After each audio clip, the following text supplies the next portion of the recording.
हमेशा से ही भारतवर्ष को किलों का देश कहा गया है। पूरे भारत में ही हमें बहुत से किले देखने को मिलते हैं, लेकिन उत्तर भारत में इनकी काफी अधिकता है। आज हम एक ऐसे ही सबसे महत्वपूर्ण किलों में से एक चित्तौड़गढ़ किले के बारे में बात करने वाले हैं।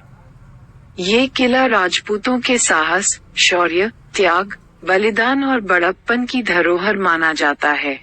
ये किला राजपूत शासकों की वीरता, उनकी महिमा एवं शक्तिशाली महिलाओं के अद्वितीय और अदम्य साहस की कई कहानियों को अपने अंदर समेटे हुए है। बैराज नदी के किनारे पर स्थित राजस्थान का ये किला बहुत विशालकाय है और इसका निर्माण मौर्य शासकों द्वारा करवाया गया था। 7वीं शताब्दी से ये किला राजस्थान का गौरव बढ़ा रहा है।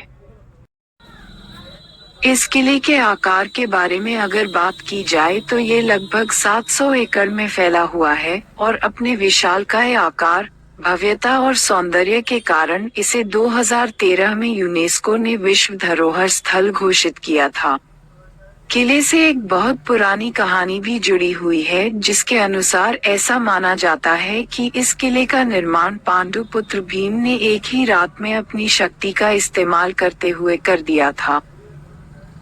फिलहाल इस किले को चित्तौड़गढ़ में प्राचीन कलाकृति का सबसे महत्वपूर्ण और खूबसूरत उदाहरण माना गया है। 700 एकड़ और लगभग 13 किलोमीटर में फैले हुए इस चित्तौड़गढ़ के विशाल दुर्ग को भारत का सबसे विशाल और खूबसूरत दिखने वाला किला माना गया है। चित्तौड़गढ़ में ये किला गंभीरी नदी के पास और अरावली पर्वत शिखर पर सतह से करीब 180 मीटर की ऊंचाई पर बना हुआ है। इस किले में राजपूतों द्वारा बनाए गए बड़े बड़े द्वार, खूबसूरत मंदिर और बहुत से पवित्र स्थल बने हुए हैं, जो इस दुर्ग की शोभा को चार चांद लगा देते हैं।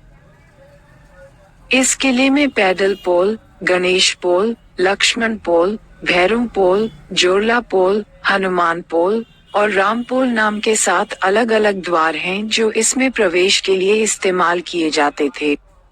इसके लिए का मुख्य द्वार सूर्य पोल माना गया है और उसे पार करने के बाद ही आप इस किले में प्रवेश कर सकते हैं।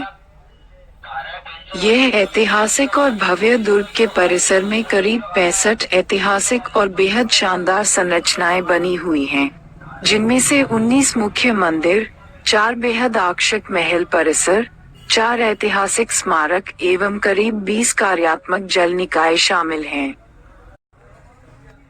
700 एकड़ क्षेत्रफल में फैले हुए इस किले के अंदर सम्मिदेश्वरा मंदिर, मीराबाई मंदिर, नीलकंठ महादेव मंदिर, श्रृंगार चौड़ी मंदिर, जैन मंदिर, गणेश मंदिर, कुंभ श्याम मंदिर, कलिका मंदिर और विजय स्तंभ, कीर्ति स्तंभ भी बने हुए हैं, जो इस किले को बेहद आकर्षित तो बनाते ही हैं, साथ ही यह राजपूत वंश के गौरव की कहानी सीख सीख कर बताते हैं।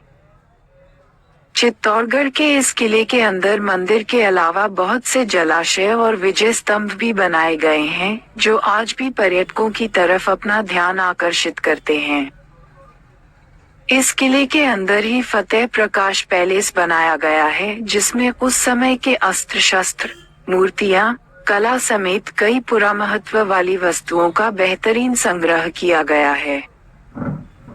इसके अलावा इस किले के अंदर झीना रानी महल के पास एक शानदार गौमुख कुंड बनाया गया है, जो कि किले के कई मुख्य आकर्षण में से एक है।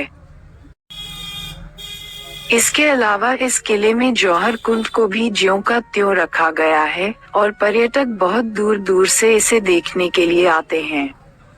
इस किले में बने जौहर कुंड में अपने स्वाभिमान और सम्मान को बचाने के लिए रानी पद्मावती, रानी करनाती एवं रानी फूलकवर ने खुद को अग्नि में न्यौछावर या जौहर आत्मदाह कर दिया था।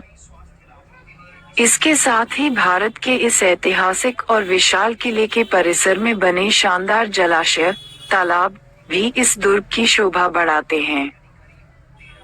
माना जाता है कि इस किले के अंदर लगभग 84 खूबसूरत जलाशय बनाए गए थे, जिसमें से आजकल केवल 22 ही बच गए हैं।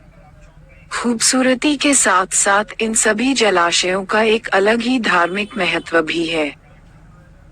मौर्य काल में बनाए गए इस किले को राजपूताना और सिसोदिया वंश की वास्तुशैली का इस्तेमाल करते हुए बनाया गया है।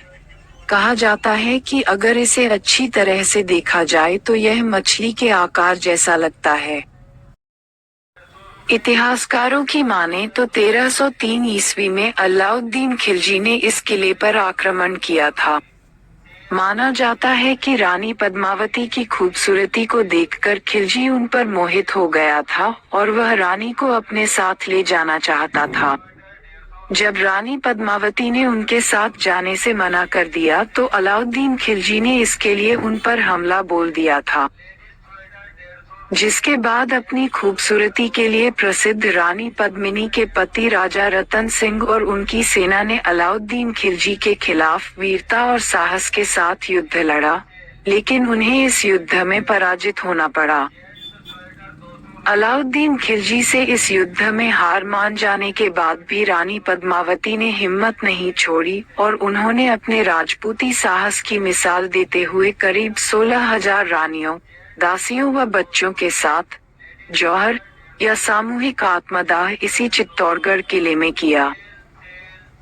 जहां पर रानी पद्मावती ने आत्मदाह किया था उसे इस किले के परिसर में विजय स्तंभ के रूप में बनाया गया है, जिसे आजकल जौहर स्थल या जौहर स्थली के नाम से भी जाना जाता है। इस तरह अलाउद्दीन खिलजी की रानी पद्मावती को पाने की चाहत कभी पूरी नहीं हो सकी एवं चित्तौड़गढ़ का यह विशाल किला राजपूत शासकों एवं महिलाओं के अद्वितीय साहस, राष्ट्रवाद एवं बलिदान को एक श्रद्धांजलि है।